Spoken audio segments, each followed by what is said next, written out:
guys, today we're going to talk about the art of the double tap.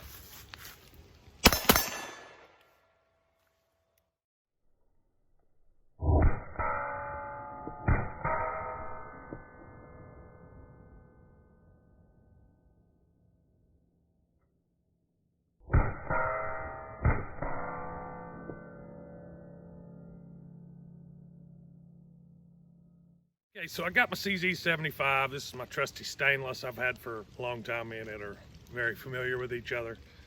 And we're going to be talking about the double tap. So first we need to actually define what is a double tap.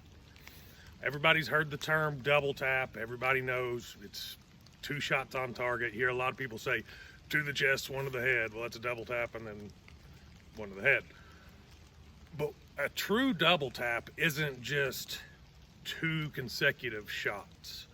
And what I mean by that is an aimed shot followed up by another precisely aimed shot. An actual double tap, and now this is my opinion. You may find definitions for it out there that are totally different or whatever, but this is just my opinion and what I've experienced in doing competition shooting and trainings and things of that nature. A true double tap, your second shot will not be as aimed as your first shot. Granted, it'll be aimed. You're going to be watching the front sight, but it's going to be a product of a few things. Your mechanics, your grip, tracking your sight, your timing, all of those things are going to play in to actually doing a true double tap that's not just 2 shots as fast as you can, aim precisely back to back. So in the spirit of that, one of the things that really play a big factor into having a good, fast, accurate double tap is your grip. And what I mean by that is it's not just the placement of your hands or where you put your thumbs or like anything like that. Granted, that does help in the mechanics of your grip, but a good firm grip will be a big key factor in your double tap. And that may sound silly, but the fact of the matter is, if you have a loose, like a teacup grip, and you don't have a good firm purchase on the gun, and you're allowing that gun to recoil and that muzzle to rise, the farther you let it rise, the farther it has to go back down to be on target, and it's going to make you slower. Not to mention, you're going to compensate for that muzzle rise by trying to push it down. And when you do, your muzzle is going to go up in recoil, back down, and then past the target.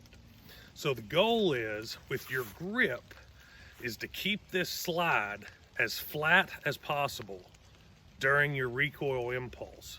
Your first shot goes off, you should be controlling that recoil, keeping that muzzle down, having a good purchase on it so that when it manipulates and goes back in the battery, you are closer to the target with your front sight.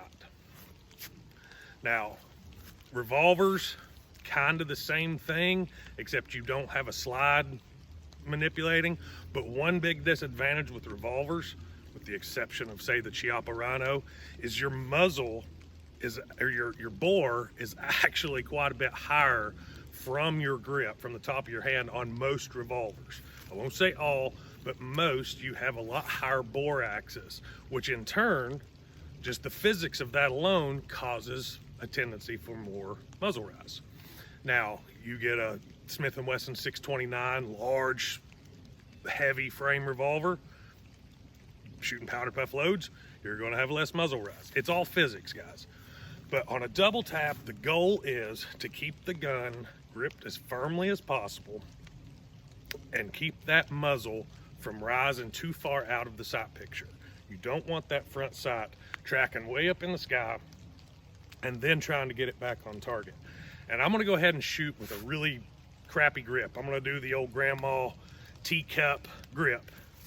And I'll try to do a double tap, but pay attention to the muzzle rise, okay? That's gonna be the key factor here.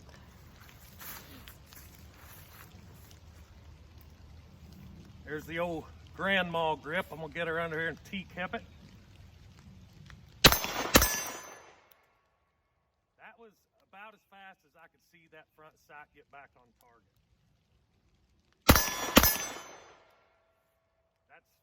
that's as good as I can do with this grip. Now I'm gonna bring my hand back up.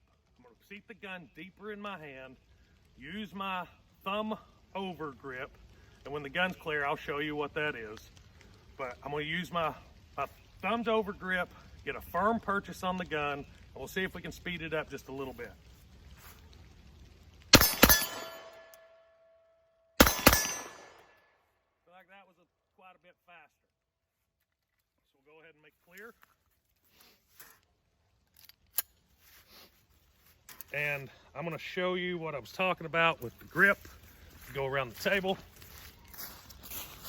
So, as you can see, gun's clear. With the teacup, you generally hold your hand down. You get it wherever you can because you don't have anything else up here aiding you. Maybe the safety on a 1911, what have you. But you don't have as high of a grip with just a single hand purchase. And when I put my hand under here, I have no leverage towards the front of this gun. So this is not ideal for controlling a firearm or a handgun. My grip is essentially this thumb raised. I put my index finger as high as I can against the trigger guard, wrap my strong hand, and then my thumbs layer out on top of each other like this. And you can see that is literally pushing the gun down into my hand. So that gives that advantage of that bore being that much lower in my hand and more in line with my forearm, which gives me more control over the speed of being able to double tap. I'll walk around the camera instead of the table this time, but as you can see, grip, it's a big deal. Now, the second thing that I want to point out is the weight of your firearm, the length of your grip, all that's also going to play into a factor into being able to do fast double taps. Okay, so if you're planning on carrying a small gun, a lightweight gun, a single stack polymer gun, maybe like a Glock 43 or something, you're going to need to practice more with that gun to get proficient at fast double taps. Whereas a gun like this that gives you a full length, you can get your pinky on there, get a little bit more leverage. Just be sure not to milk the grip and throw your shot off. But you do have a little more leverage with a longer grip. The weight, as physics would imply, gives you a less recoil impulse, absorbs more of the energy from that, so you have less muzzle rise. As you can see, muzzle rise it's a big deal when you're trying to get a fast double tap. So, moving on, your caliber of choice is going to be a big factor in your double taps. I can double tap this gun okay. I do okay with it. But when I bring out my Glock 29 and I load it with some hot 10 millimeters, I can't double tap it nearly as fast because there's so much recovery from that first shot to the second shot to be able, I mean, I could fire it twice real fast if I wanted to, but the second one ain't gonna be close to the target. The idea with a double tap is firing 2 shots fast on target. So your caliber of choice, that's going to be a big factor. It's physics again, guys. So just a lot of this stuff is just basic physics. And when you think about it on that level, it kind of makes sense. So getting away from preaching at you about physics, another, I'd say another big contributor to having your eyes track that front sight back to the target is having a set of sights that kind of lend themselves to it. So you can see this is a blacked out rear. There's nothing on it, no dots, no tritium, nothing. This is just a blacked out rear. And then I have a fiber optic front sight. So what that does is that allows me, even in low light situations like right now it's not very bright out here, but that fiber optic really stands out, it really pops. So when I fire my first shot and that slide comes back, it is easy for my eye to naturally track that red fiber optic back down to the target and know when I can pull that trigger. It's easy for my eye to follow it. It's easy for my eye to pick it up if I were to lose it during recoil. It's just, you want your eye naturally drawn to your front sight. You don't want to be looking at the target. You don't want to be looking at your rear sight. You want your focus on your front sight. So having a front sight that really pops, that really stands out to you is it's a big help in speeding up that double tap, getting that double tap more accurate, getting it on target faster. It's a huge help.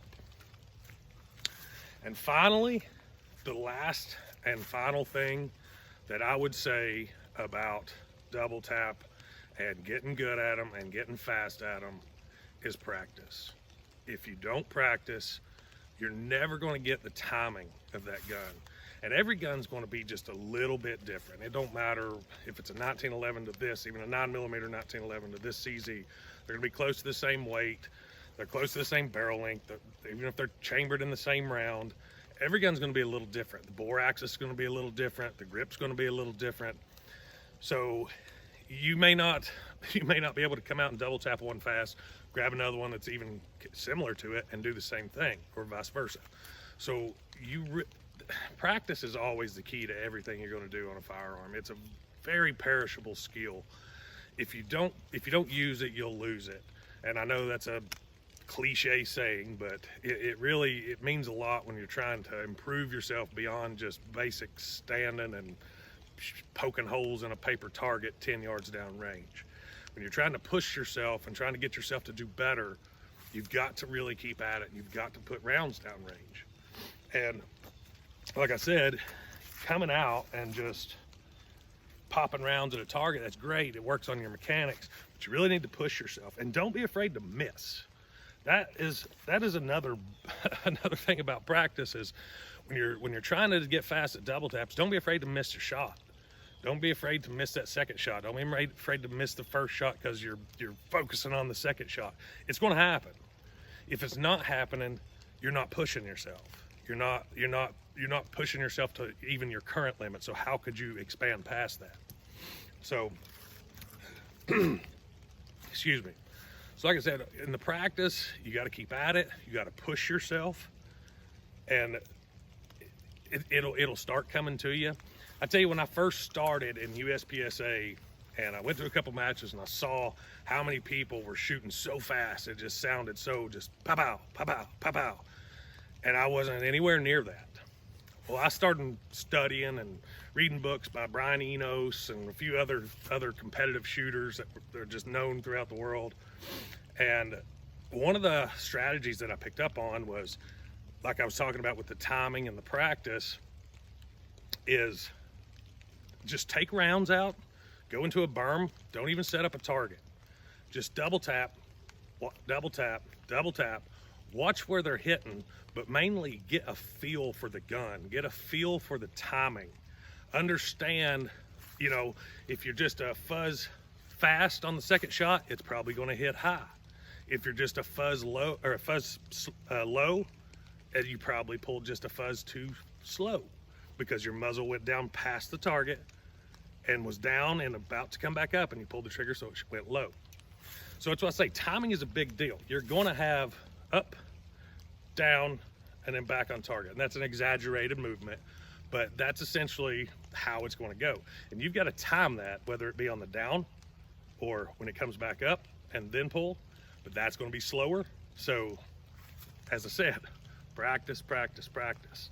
So I've got about, 6 rounds or so here. We'll throw a couple up there. I'm gonna push myself.